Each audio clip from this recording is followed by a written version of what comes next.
The orbital analysis leads to a perturbing mass of only 1.6 times the mass of Jupiter. We shall interpret this result as a companion of Bernard's star, which therefore appears to be a planet. The Interplanetary Podcast. The exploration of space for the benefit of all mankind. Your hosts here in London, Matthew Russell and Jamie Franklin.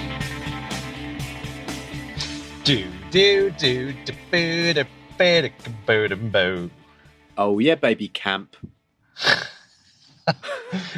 Yeah, Wow. Pete. Matt, yeah. Peter Van de Kamp, 1963. Have that. Peter Van der Kamp. Yeah, I know. We'll get on to. Do you want to talk about it now, or do you want to talk about him later? I'm really excited. So can we talk about it now? We can talk about him now. Let's do it. So Well, yeah, first off, Matt, can you just give us the outline of what was in the news recently? well, there was a new paper by Ribas Anglada Escude et al. Called "A Super Earth Planet Candidate Orbiting at the Snowline of Bernard's Star." Now, this is Published this 2.3 week in times Nature. the mass of Earth, is it?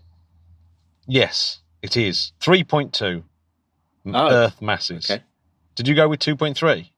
Oh, no, I think you're right. But, Matt, one thing I do know is it's very cold. It is. It's very cold. Why is it cold, Jamie? Oh, I actually don't know. Hit me. Because it's orbiting a red dwarf. Oh, that'll be why. Yeah. It's quite cold. But yeah, I mean, I suppose it's a long way away. It's on the snow line. It's a long way away from the parent star, sort of, being that how the parent star is only a small red dwarf.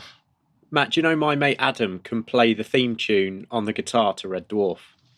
It's brilliant. It's his like little party trick. Do do do do do do do do Do, do do, do. Yeah, he does the whole lot. It's brilliant. Wow. Anyway, so yeah, this is exciting news. I mean, yes, we know how far away it is. It's further than Centauri, but it's still only a little very bit. cool, isn't it, Matt? Yeah, I mean, it's kind of, this has become, so yes, they think they've discovered a planet going around Bernard's star, and that will make it the second closest known exoplanet to Earth. So both of these, Jamie, have happened while we've been doing the podcast. Don't you think that's really amazing? That's true. That is amazing. Amazing. There really couldn't be anyone closer than Proxima Centauri, but the Prox B. But there might be some round Centauri A and B, but they're hunting for them. But they have found one round Bernard's star. So this is 6 light years away, am I right? Mm-hmm. Absolutely. Well, I think we should leave now. Yeah, we should just definitely get on with it. Now, the reason why I included that quote, Jamie, in the notes, the Peter Van de Kamp notes quote, is because he thought he'd found a planet way back in the 60s, trawling through photographic data from 1916 to 1962. He basically looked through all of that and found that there was telltale wobbles of the star and concluded that it must be a planet. Got it. But, however, he said it was a 1.6 Jupiter mass planet in a 4.4 AU orbit, which isn't right. However, it turned out that the reason why he was picking up a planet was some errors in it was basically his equipment was just a little bit error prone and a little bit not as good as it should have been. So he kind of falsely declared a planet around Bernard's star. However, the excitement from that exoplanet discovery that wasn't a discovery really did spur on quite a lot of things, like, for example, the British Interplanetary Society's famous Daedalus project. Correct. Which was to get to Bernard's star in less than 50 years. So, which sounds like it'd be easy, right? It's the fourth nearest star. Get there in 50 years, but no, you do have to absolutely tank it in 12% of the speed of light. And I've never heard someone say that, Matt. Tank it. I'm going to use it from now on. Absolutely tank it. And the tanks have said Daedalus spacecraft, a nuclear pulse engine spacecraft, would be made full of helium-3 that you'd mine from Jupiter, that kind of craziness. Oh, yeah, of course. So huge undertaking. Yeah, that's no mean feat. And it would fly straight by. So it would be going 12% the speed of light as it whizzed by Bernard's star. But it would certainly give us our first glimpse of another world. So it's not actually in the bag, by the way, this one. No. And if you think about it, it's not really surprising it's not in the bag, because I mean, this is just ridiculous when you think about it. The Doppler shift, the method that was used, is basically measuring how the star's getting pulled and pushed by a planet that's nearby, and that pull and push basically moves the star by a kind of walking pace.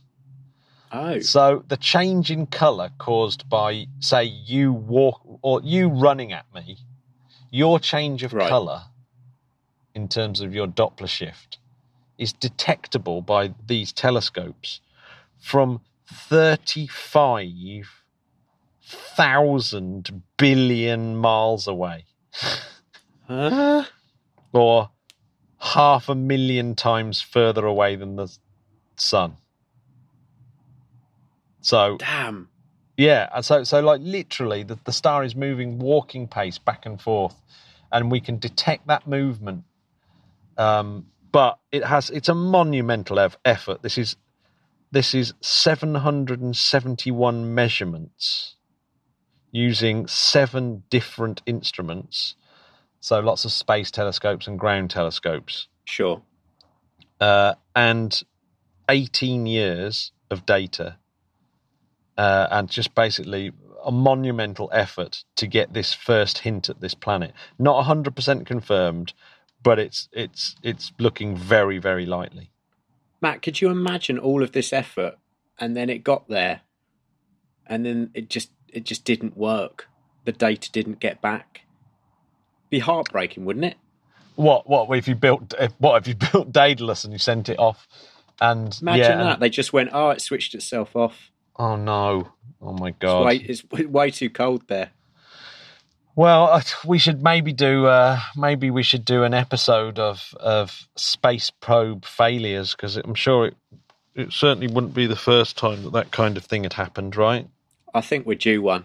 Oh no! Because one way we might be able to actually even see this new planet that they've discovered around Bernard's star is using the Hubble Space Telescope. Not not using the Hubble. Hubble's James not powerful enough. The James Webb telescope, or WFIRST, which is a coronagraph. So a coronagraph is a special type of telescope that's able to separate the light out of the parent star and the planet around it. So that's nice. That's a project that's a little bit on-y-offy. Hopefully that they'll get funding for WFIRST, but it's one of the big observatories that they're trying to build at the moment. But it's slightly in doubt. But yes, in terms of looking at those kind of things, WFIRST and James Webb might be able to see it. That's very exciting, isn't it? Matt, have I told you how excited I am about James Webb? I mean, I can't quite contain it. Can you imagine what it's going to be able to show us? I can, but I think a lot. I've got a horrible feeling that when James Webb flies, I hope it will be okay, and if it starts working. But don't you think that a lot of the data that it's going to build will be amazing, in the same way that Gaia is amazing and Chandra is amazing and Newton's amazing, and all these different space telescopes have been amazing, but Hubble has been especially as one that's kind of really lived in the imagination of people, because it Of takes course. because it takes actual pictures that people can sort of see and kind of go, wow, look at that amazing picture of the cosmos. Whereas James Webb won't really take that kind of picture. It's working in a different frequency of light. So yeah, I'm more thinking about the data that we're going to get back from this thing. yeah, That's going to be able to tell us yeah. stuff about exoplanets that we just haven't a clue about now. Yeah, oh, totally. And an actual fact, it's the same with all these massive ground-based telescopes that they're building as well. There's a whole bunch of like mega telescopes over the next 10 years that will come online, and I think it's going to be a very exciting time for astronomy, for sure. Basically, watch this space. So See what I did there, Matt? Very watch clever. Watch this space. I like it. Yeah. We should mention that this is part of this was discovered via the Red Dots collaboration. Yes, we should. Which was also the collaboration that was responsible for finding Proxima Centauri b. Did you know that Bernard's star is twice the age of the sun? Whoa, didn't know that. Yeah, so that actually makes you realise you're kind of the age of the galaxy, and how actually our sun's quite a young un, and there's been lots of other solar systems been around a hell of a lot longer than ours.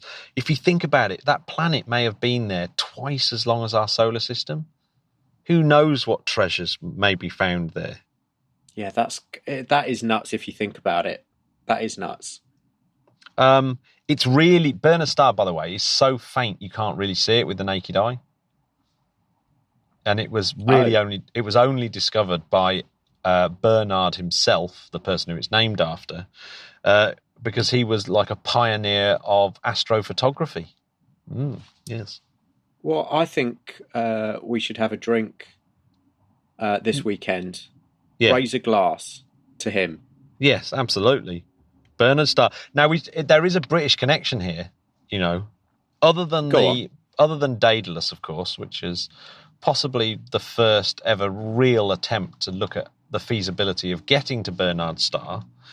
Arthur C. Clarke and Douglas Adams both wrote about planets around Bernard's star. So how about that? And your favourite, Blur, the Britpop band Blur, wrote a song called Far Out that mentions Bernard's star. That absolutely is true. In fact, I was listening to Under the West Way on the way home. Beautiful song. way. Yeah. Hey, Matt. What do you reckon the space word of the week is? Well, we gave it away last week, didn't we, when we were in a rush? By the way, listeners, if you hear traffic, it's because I'm still moving and I'm parked outside of a storage unit with the traffic going past. So you think we're in an expensive studio because we're big-time space podcasters. Matt is in a car park of a storage facility. What was funny is we did actually have the choice of doing it in Metropolis Studios this week, but it didn't quite work out logistically, so it's big yellow storage. Because Matt's gone and left me. He's moved. So yes, space word of the week is... Well, it's 3 words, but hit me. Hohmann Transfer Orbit. HTO. I thought it's worth talking about this because obviously you need these to get around the solar system. Or do you? I'm going to get onto one of my... when I was looking at this, one of the exciting things at the end that I really love. But I love Hohmann Transfer Orbit is basically one of the easiest ways to get from one planet to another. So if you want to go from Earth to the Moon or Earth to Mars, you have this elliptical orbit that's just basically a transfer between 2 circular orbits that are in the same plane, just like the planets are, right? Got it. Yeah, named after Walter Hohmann, who was a German scientist who published a description of the Hohmann transfer in a book in 1925 called Die Erreichbarkeit der Himmelskörper. I can already feel the complaints coming in. Der Himmelskorper. Matt, you might have to wipe your windscreen down. Yeah, I reckon that you're so good at German, though, that you can translate that, can't you, Jamie? Well, it basically means the attainability of celestial bodies. Wow. Roughly translated. Roughly translated, yes. Yeah. So yeah, he was sort of basically you can get to Mars and the other places by using this, basically the lowest possible amount of energy traveling between two objects. It makes sense, doesn't it, Matt? Financially. Yeah. Yes. And of course, it kind of invents the word launch window, because you have to go at a certain time when the planets are in a certain alignment to be able to use it, to be able to use the Hohmann transfer. So you've got to imagine that your spacecraft is sitting on the launch pad and it's already in orbit around the sun when it's on the launch pad. Yeah, because it's on planet Earth. So it's already doing one elliptical orbit. And that actually means that that the launch window for Earth to Mars, for example, has to occur once every 24, 25 months or so, which is why if you miss your 2018 window, you've got to wait until 2020. So there we go. So everything going to Mars now, we have to wait until 2020. I was going to say, this is why everything going to Mars or coming back from Mars is not a quick thing, because we have to wait for the planets to align, don't we? Yeah, we have to wait for them to be in the exact kind of positions. And not only that, it also determines how quickly you can kind of do it as well. So the Hohmann transfer for Earth to Mars is 9 months-ish. Yeah. So basically you fly up and you're in orbit around the sun, and then you do one really high thrust engine impulse, the shorter the better, and that takes you into this elliptical orbit, and then to get out of the elliptical orbit into the circular orbit of Mars, you need this extra thrust again to get back into the orbit of Mars. And basically, when you look at it just looks like you've set off and Mars comes round and you just meet it just at the right time. So it's all very, very kind of balletic when you look at how it's done. It is absolutely amazing, isn't it?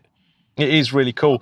You can kind of speed up the time a little bit by using low thrust engines like ion engines, which is like things like the Vasimir engines. But it actually takes slightly more energy to actually do them. So it requires more delta V. But because the specific impulse of low thrust engines is actually better, usually, it means that compensates for the higher delta V. So you can actually get there quicker and you actually use less fuel. So it's an interesting one. There's a little bit, there's a kind of balancing act there as well. And really that's why that specific impulse is so important, Jamie, and used all the time.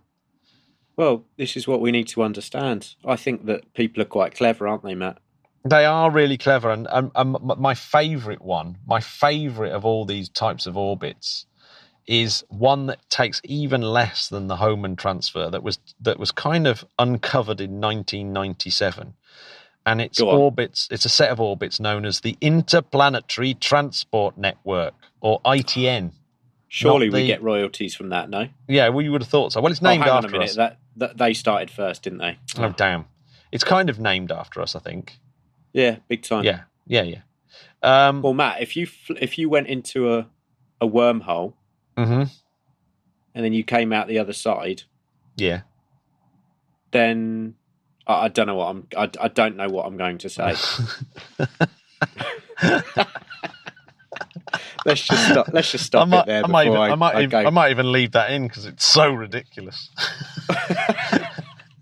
Well, I'll tell you what. By the end of the podcast, I will have figured it out.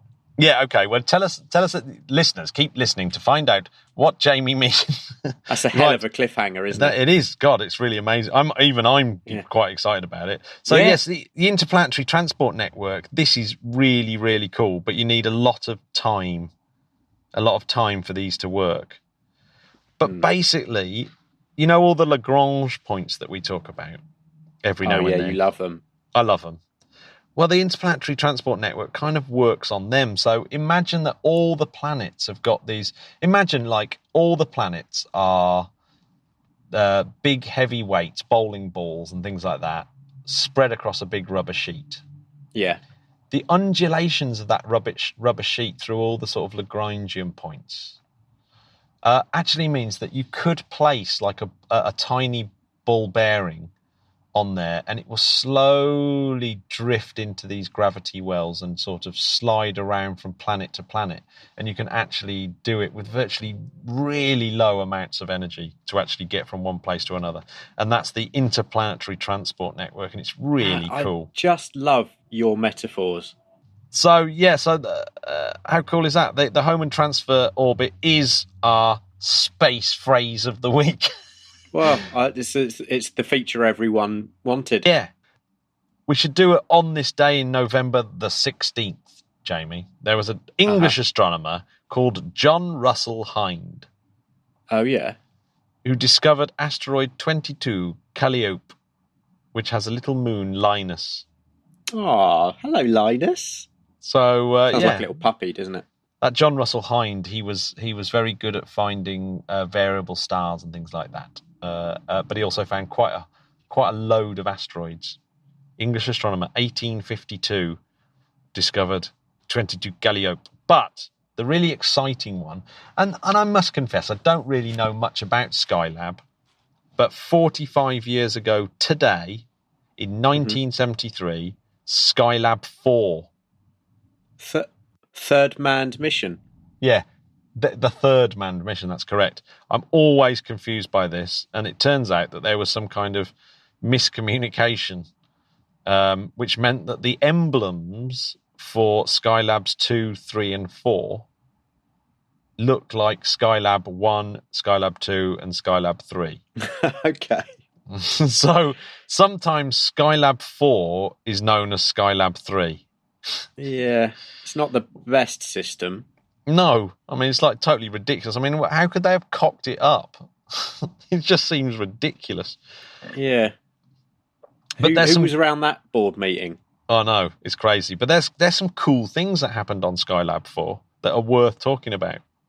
Go on. First of all, it was a Saturn 1B rocket, 1973, blasting off. Oh, yeah.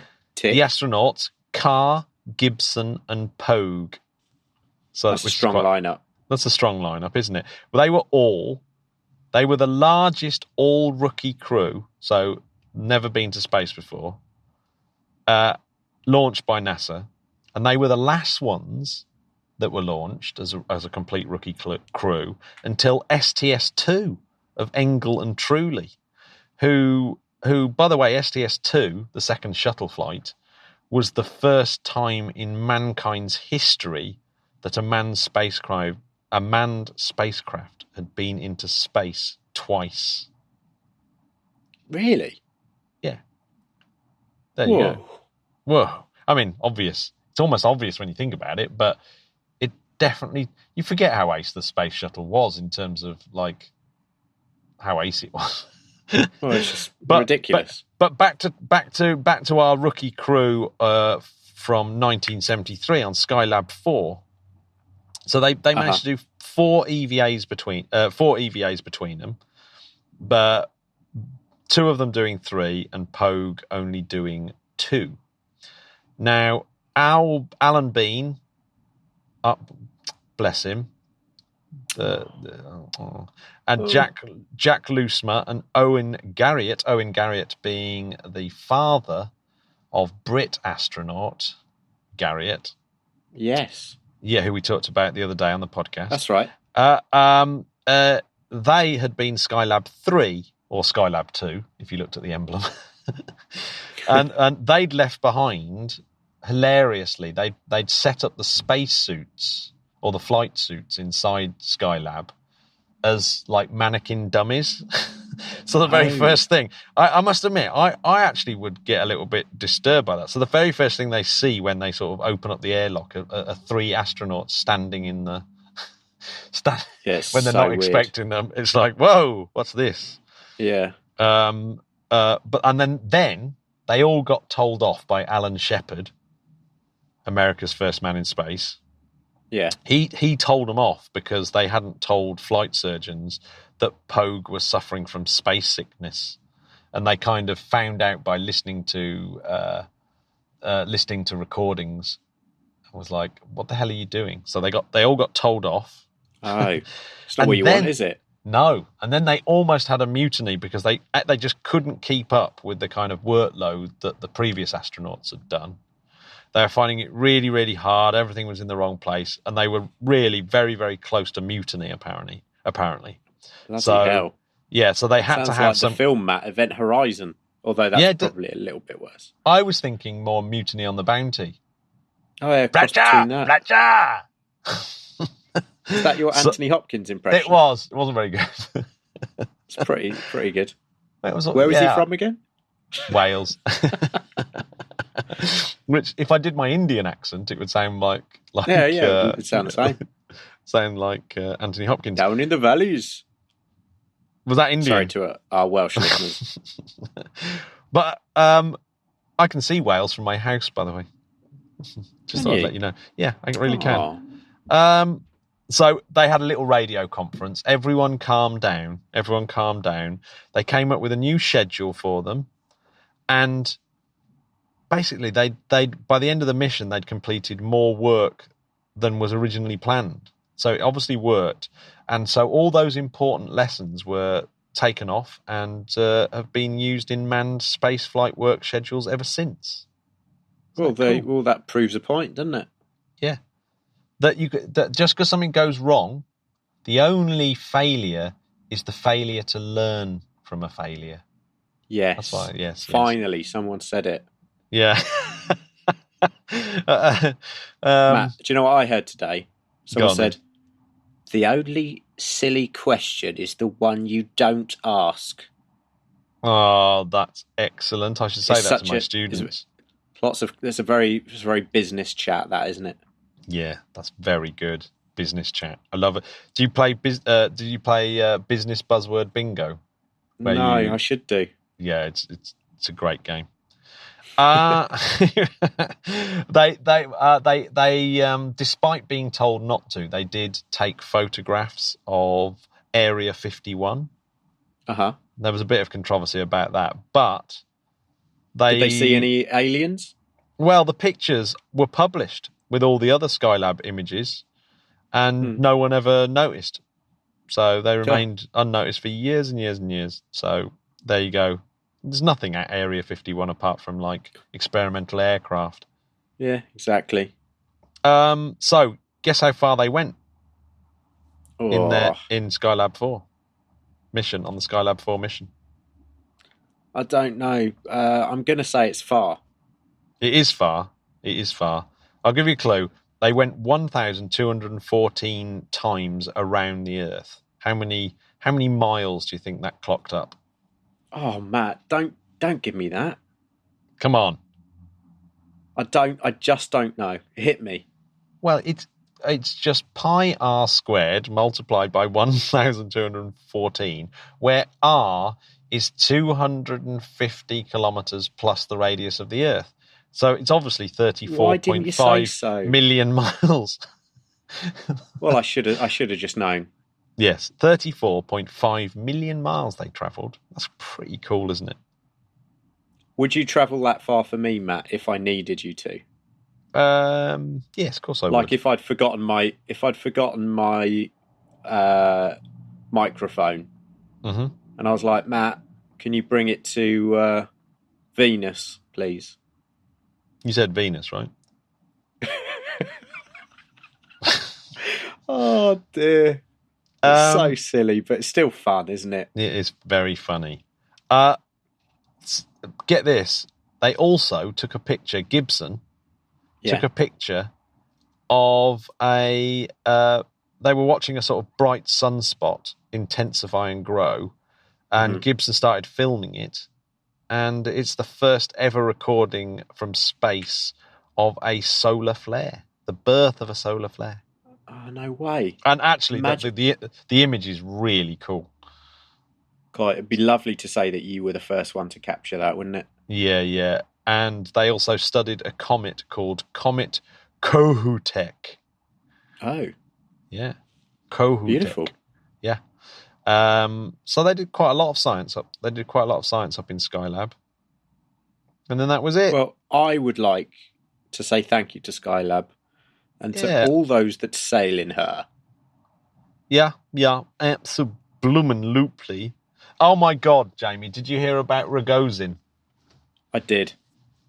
This is absolutely genius. I read this This is in. amazing. Yeah. Give us the bullet points. So apparently, Regozin was having a go. Really, in no uncertain terms, everyone was sort of laughing nervously when he was sort of saying, maybe the constructors should test their rockets in the same way that Stalin used to make tank makers check their tanks. Yeah. So Stalin used to go round the factories and he would pick up a machine gun, get the people who made the tanks to sit in the tank while he fired machine guns at it. It's it's totally normal. Not at all mentally ill behaviour. Not at all psycho. No. So no. Regozin was basically saying that to all his workers, saying, right, we should the people who are constructing the rockets, they should be the people sitting on them when they're tested. It's like, what? Yeah. I think he should just sit back down. We did. Rocket Lab flew successfully this week, making it did. So New Zealand have a beautiful commercial launch vehicle. Well, congratulations from us. Yeah, well done. And of course, there's a high chance that same rocket vehicle will be flying in a slightly different guise from Scotland in the next 5 years or so. Okay, the new. Look, I dunno. It's been Phi Week in ESA this week, which has been. It has. Yeah, although it's been spelt with the great Greek letter Phi, so it was quite hard to work out what it was actually called. So Phi Week, and it's all about using Earth observation satellites and getting commercial. That's quite a cool symbol, actually, Matt. I think we should get tattoos of that. I have. I've already got it tattooed across my eyes. It's not at all outrageous. So did you hear about the meteorite impact? No. So this is really cool. So they found using NASA data and various satellite data, they've discovered a absolutely enormous crater under the Greenland ice sheet. Oh wow! How big's the crater? It's 19 miles in diameter and 1,000 feet deep. Oh, that's big. Yeah, so that's a very, very big impact. I don't think they know quite how big that is yet, because they can't work out what angle it came in at and what speed and all those things, because they've obviously haven't got that data yet. In terms of they haven't been able to analyse the crater up close enough. But yeah, did it kill any dinosaurs, Matt? Well, no, they think it's a bit early. It's a bit early to tell, but they think it definitely caused one of these 1,000-year-long cool periods. So yeah, it's not cool for the dinosaurs. Well, I don't know when it was. I think it's much more recent than that. It's this is in human times. They think it might have been responsible for wiping out a certain group of humans and wiping out the woolly mammoths. Bloody hell! We're talking below 200,000 years anyway. Oh no, I think it's something like 12,000 years ago or something. Wow. Yeah, and it's one of the 25 largest impact craters on Earth. Matt, I said it like Christopher Walken then. Wow. I need to work on that. You do need to work on it. Hey, Matt, do you know what? I read a tweet today that said someone made up what they thought a dinosaur sounds like. And it's like, Of course, it's true. I mean, all the movies you hear that roar, that's just someone's interpretation of what they think it sounds like. Yeah. I quite enjoyed that. There are some, I mean, it's quite likely that most dinosaurs didn't make a noise. There are those dinosaurs that have the kind of trumpet nose thing going on, and they're fairly certain they know the noise that they make because you can work it out kind of using. Is it like smooth acoustic jazz? Yeah, they kind of made a smooth jazz sound. Yeah, absolutely. More Coltrane than what's his face? Okay, Miles Davis. You're thinking who's the other trumpet player I know?